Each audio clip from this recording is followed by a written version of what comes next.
Right, hello everybody, and welcome to another video. After last week's video, and I'll put a link up here to that, when I was up on Bleaklow, I obviously explained at the time that that was sort of my way of getting over having a performance trying to get images of barn owls and putting quite a lot of hours in.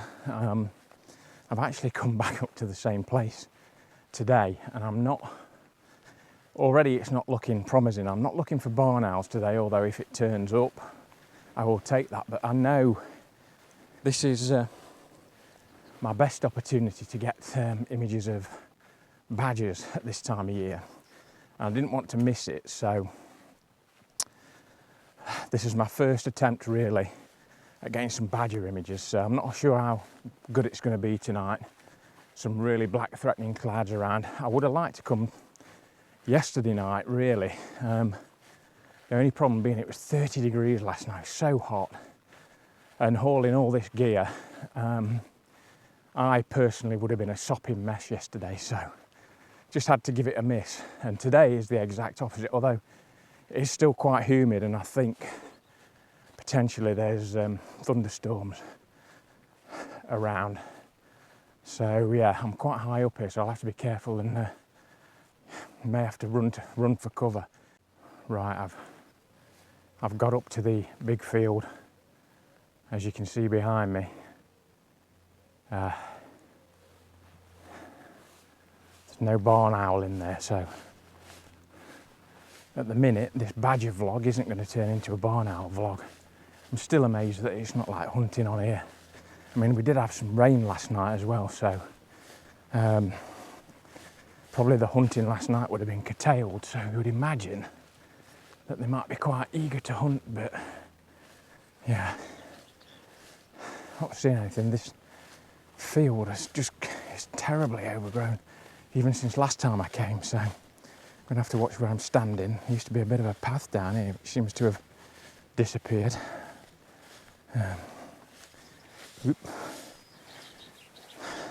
Okay, picking up the path now. Right, so now the only obstacles I've got, looking at when I was coming up, I always keep my eye on the wind turbines, and again, I don't think that's very favourable for today, not to be in my preferred position anyway, to get images. Although, to be honest, it's been a few years since I've taken images up here, so, you know, things may have changed, I don't know. But certainly the wind's blowing across the set, and it'll be where I was set up, would be blowing my scent straight onto the set, so I'm going to have to go to the other side and see if I can set up somewhere there. As I say, I'm not very confident today anyway. I've still got the feeling I'm going to get absolutely wet through. I've bought a rain jacket with me just in case. But as I said to you, it's so humid today. Wearing anything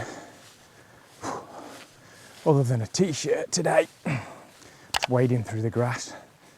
Oh, and the other thing I've got to face on here, there are cows in this field, which don't particularly bother me. But I did notice there's a bull in here as well. Oh, bugger. And sometimes they're right round the other side. The problem you've got with these little devils here is if they see you, they're really curious, and they can hone in on you, so that could be fun. Sometimes they're not too keen on coming near, but other times, yeah, they'll just follow you, so we'll see how we get on with that. Now it's a case of getting over this. I'll catch you in a bit.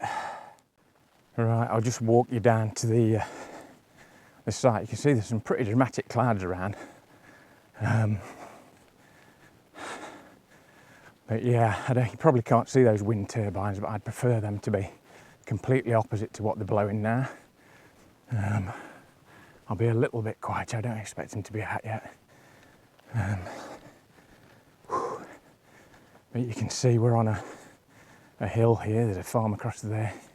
As I say, this is an old Mott and Bailey Castle site. I can hear the cows kicking off, so I'm just hoping that they're not following me around. And I've had them eating my boots up here before. I just hope they stay around there, but we shall see. And I did do a video on how to find badgers, and this is the set that I used. And the set is located under here in these bushes just here, down in the ditch. So what I need to do, I normally set up down here somewhere, looking across at this edge here, but obviously the wind's blowing from the direction I'm walking from, so I'm going to have to move all the way across here and round this edge here, because this is a good place to photograph from just here. Look, they don't often come out there onto the bank here. You see the holes down there. Can't see anybody yet. Actually, it's been very quiet every time I've been up, so they're still here. I know they are. I've seen the signs of them, but it's been so quiet every time I've come up. We'll see. I think I'm going to have to get right over here, because the set runs basically all the way down this hedge inside that ditch, so I can't really set up anywhere across here. I've got to be right on this side over here. And to be honest, I've never had much luck over here. Okay. I'm just going to set up on this hillock here, I think, see what happens. I've got some bushes behind me, so it should be all right. Yeah. Ooh, rabbit.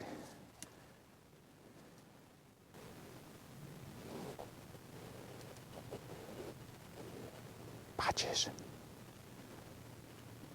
Shit. Did you hear that? Two badgers there. Oh God, how am I going to get? Well, that's a little bit of sod's law, isn't it? Where I was walking over to, there's two badgers in the nettles, at least two. They skedaddled and I could hear them fighting in the undergrowth, so it's right on this hedge line. I've come down a little bit further from where they were. Hopefully they'll come out again. At least I know they're out and about, and I'm going to put some peanuts up on the top here now and then just sit here quiet. I've got the hedge behind me against me. The wind's coming this way, so they shouldn't get any scent from me, so hopefully if things settle down they'll come back out again. Typical. We just hope the rain holds off now, but they say the light's terrible. We could get some decent film. Right, I'm going to have to whisper a little bit down here. What I think originally is when I set the camera up down here, I went back to put some peanuts just round this edge here, and there was a badger out down in the hollow coming across. So even if they don't come back tonight, I know they're coming out on this edge. Because I haven't been here for a couple of years, it's really important to try and work out what the pattern is. You know, they may have changed where they're exiting now, the direction they're going off. Their feeding grounds might have changed where they're going for food. So, you know, it's been a couple of years. It may be that they don't come out on that edge very often now, and they've moved over to this side. So I've put a load of peanuts down. So even if I don't get them while it's, I say light, just light, at least I've put some stuff down for them. They'll come and eat that tonight. That'll be gone by tomorrow morning, that's definite. And at least I know where I can try next time, you know. It gives all a little bit of intelligence as to where they're going to be. One of the other things that I sometimes do when I come up here is once I know where they're coming out to feed and I've got them in a certain area, the cattle take all the grass really short, apart from the long bits that have got seeds on. So if I've got a small area where I want them to come to, what I'll often do is just get a pair of little shears and cut around that area, only a couple of metres square, and then put my peanuts in that area, because there's nothing worse than, I mean, you'll see if I get any images tonight, the badger's nose is always down on the floor and you'll get strands of grass across it. So to try and combat that, I'll often try and cut those just to give myself a very small area where I can get a clean picture of the face. I'm still being really quiet because although the badgers aren't showing themselves, you can hear them. They're basically bickering with each other. And I think what generally tends to happen is that these are a couple of young badgers. They seem to always come out first. I think it's because, like any, kids, they've been cooped up all day underground and they're just desperate to come out and play. That's why I don't think the peanuts is having much effect, because they're not feeding, they're just playing and fighting. And I can hear them in the undergrowth, but they're not coming out because the weather's so dull today. Normally I would be alright for light till about 9:30, 10 o'clock. But this time of year, it's only just gone 8 o'clock and it's nearly dark. So if I do anything tonight, it'll be shooting film. I don't think there'll be enough light to shoot stills, really. But yeah, it's just brilliant to know that they're there and that they're coming out on this banking. Anyway, I'm going to spend a little bit more time here to see if they do come round, see if I can get some film. But if not, I'll see you on day 2. Right, hello everybody, and this is day 2. All I'm going to do at the minute is I've come back to exactly the same place as I was the other day. I've just moved to that position I said I would, that there's a little bit further away. I think it may give me a little bit better chance if I'm there rather than right on top of where the badgers are. So I've gone a little bit further away because I can do with that lens. No problem at all. I'm just going to check that the peanuts have all gone, which I suspect they will have done.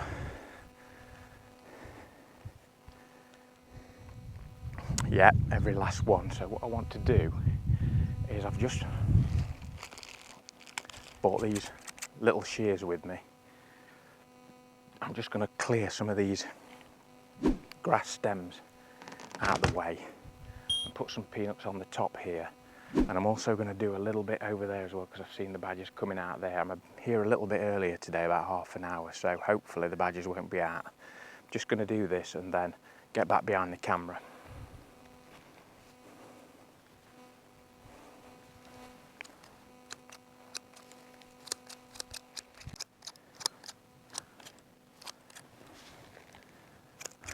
And you thought it was just turning up with your camera.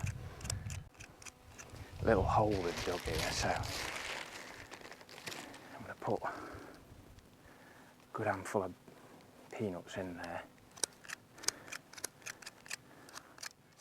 Right, I've just one of the reasons I love wildlife photography is it's just the unpredictability of it, and I'm just sat here waiting for these badgers, not really expecting a lot again tonight. I'm quite down on the badgers at the minute, and because I'm quite high up here on the side of this Mont Bailey castle, although I'm restricted a little bit behind me with these bushes, which is required so that the badgers have got bushes behind me so I don't show up too much.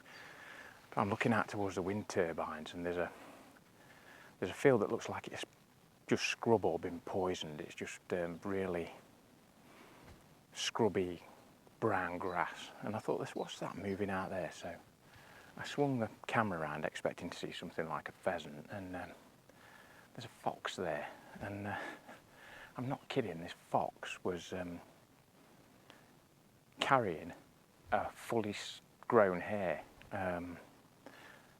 God knows how it's caught that, whether it's carrying that it's picked up off a road or something, I don't know. I mean, it's had to walk it quite a way if it's picked it up off a road, or whether it's one that's been, I don't know, predated by something else or died of old age, or perhaps it was just old anyway, I don't know. But it carried it towards the hedge that borders where the Mont Bailey Castle is here. So I quickly unhooked the camera from the tripod and went down among these little hawthorn bushes. And I thought, my luck, it's either going to transverse up the other side of the hedge and disappear somewhere else. But I waited and I waited and I held my nerve, because the temptation is to go over and see if you can see where it's been. But I thought, no, wait, just wait. Anyway, it came through the hedge, and I'm not kidding, this hare was so big they had to keep putting it down. and waiting with it, and I was in not a brilliant position, but I was in a position to get some pictures, and I've got a little bit of film. Bearing in mind this happened in about a minute, so to get stills and a little bit of video, it's quite difficult really. So I'll be sticking that up now so that you can see it, but yeah, it just kept putting this hair down. And I thought when it came by me, it was 20 metres away from me, crossed below me. Now the wind's blowing across me at that point and down towards the fox, and I thought, you know, it's gonna, what I didn't want it to do was smell me, drop the hair and skedaddle, because obviously it's done a lot of work to get that food. But luckily for me, whether it had got its nose full of freshly killed hair, I don't know, but it just didn't react to me at all and just went past me and off in that direction. And again, probably the temptation is to say, oh, should I follow it and see where it goes, because it's probably got youngsters somewhere. But to be honest, you know, the last thing I want to do is do anything that's going to disrupt that fox. As I say, it's probably worked really hard to get that. I mean, you could see it was working hard to carry the flipping thing, having to put it down. So I've let it go on its way in that direction. And then, yeah, some cubs are going to have full bellies tonight, no doubt. But it's really, you know, when you're out doing wildlife photography and you're focused on one thing, it does pay just to keep looking round, just see what's happening. You know, you never know which birds are going to come and land on a bush or a branch near to you. You don't know what's going to happen. So I've had foxes walk within 5 metres of me up here before when I've been waiting for badgers, and just, you know, there's somebody there, and then run off. But yeah, it's always amazing to me when you sit quietly what can happen. So as I say, I'll get back to the badgers now, unless something else happens. Again, I'm not getting really good light again, but at least we've seen something tonight. Anyway, yeah, I'm going to end this video here this week. I know. Yeah, I'm going to end this video here this week. Oh, what an end, really. I'm not sure whether I mentioned, I was looking up here a couple of years ago. We had some fox cubs as well up here, and I looked in the places where they were last time. This year I've been up 4 or 5 different times at different times of the day. Nothing, not a sausage. So I thought, oh, they're just not up here this year. But then where I've been stood, you know, I said I was going to move a bit further back. I'd got just brambles behind me, just like a field of brambles almost, and another sort of brush and scrub. And as I was stood there, I kept hearing stuff behind me, and I thought, I bet there's another badger set, you know, an entrance or even a different set under here somewhere. And at one point I felt like something was right behind me, almost touching my leg, and then it skedaddled, and before I could see what it was, it had gone. Anyway, all of a sudden it all kicks off behind me. I've got the yowling and bloody, just yowling, you know, just a right cacophony of noise, and I recognised it straight away. It's 2 fox cubs having a go at each other. So they'd obviously moved to behind me, and where I saw that mum or dad with that hair earlier, they were probably taking it round and round the back. So anyway, I thought, well, I'll just nip round and have a look. So I headed off down, and I could still hear them kicking off. And sure enough, about 100 metres away, laid down in the field, was this female, and I've seen her before. She's got a deformed jaw. She's at least a year old, because I'm sure I saw her last year or the year before. So what tends to happen with foxes is when the young start to get really boisterous and a bit older, they're all over the mum all the time, and they just get fed up with it. So they'll go and lie, you know, a distance away from where the den is. And yeah, I think I've actually located where it is now, so potentially I could do some fox cub photography. Looking where it is, it's not ideal for the light in the evening. I'm not sure what it'll be like in the morning, so I've got some work to do on that. As I say, I've set up for the badgers. Just as it was getting dark and the sun went down, I heard them kicking off in front of me. So I'd got, I think, a couple of badger cubs in front of me kicking off and fighting. and behind me I'd got a couple of fox cubs kicking off and fighting. So yeah, and I couldn't see any of them. I did sort of sneak a look round into the field on the opposite side, and there was a fox cub lying down, but there was no way I could get across there without disturbing it, so obviously I didn't try. But yeah, it's all good information for doing some more photography up here. So I've got a little bit more work to do with the foxes, just try and find somewhere where I can get, and they do seem to sort of mid to late afternoon as well, but the light's not going to be brilliant, so if they come out earlier it'd be better because the sun would be down on that section then. So anyway, that's to come in the next couple of weeks. We'll see what happens next week. I'll keep trying for the badgers. I'll have a go for the foxes and fox cubs. I hope you've enjoyed this week's video. It's been entertaining to do. Don't forget this is just 2 trips, so you know, as I say, badgers are a bit temperamental. Sometimes they'll come out early, sometimes they'll come out late, they'll have a bit of a lie-in. You never really know what's going to happen. No 2 days are the same, so I'm going to do some more work up here with them and see if anything happens with the foxes. Anyway, hope you've enjoyed this video. As I say, I'm sorry there's no stills this week, none of the badgers anyway, and I'll see you next week for another one. As always, if you've not subscribed to the channel, then please think about subscribing, and if you've enjoyed the video, then give it a thumbs up, and I will see you next week for another one. Cheers till then.